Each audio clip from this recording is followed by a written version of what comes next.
Babišenka, ty nevstávaš? Dneska raňajky dobré. Ale ja už som hladný. Tak na čo stávaš so slepkami?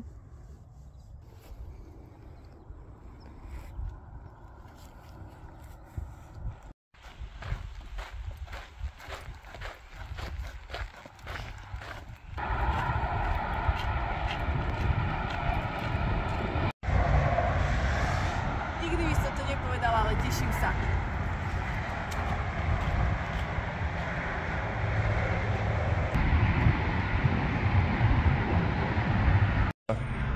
Ja sa tak teším na ten dnes.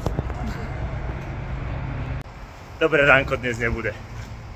Takže dnes sa stala taká vec, že sme prešli zatiaľ 2 kilometre, alebo teda ani neviem. A odvtedy sme sedeli až do jednej v McDonalde. Dvakrát sme papali, káva bola, kola bola. Veľa nezdravého jedla, ale veľa kalórií.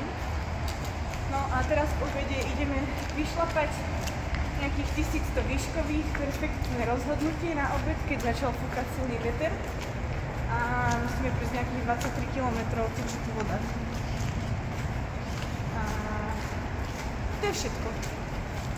Uvidíme, ako to pôjde. Voda není žiadna, mala by tam byť len vodná keška, ale máme informáciu zo včera, že by tam malo byť dostatok. Tak, smelo na hory. Na hory.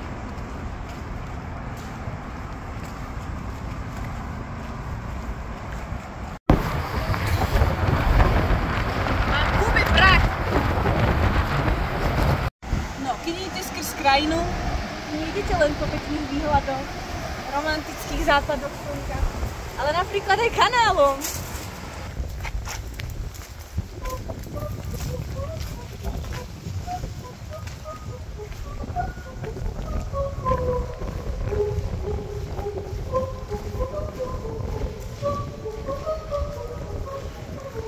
Sima, vidím svetlo na konci tunela.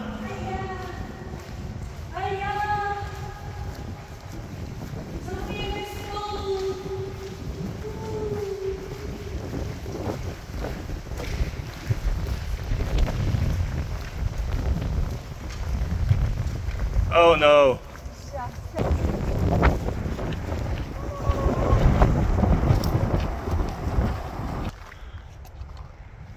Vieš, Foreste.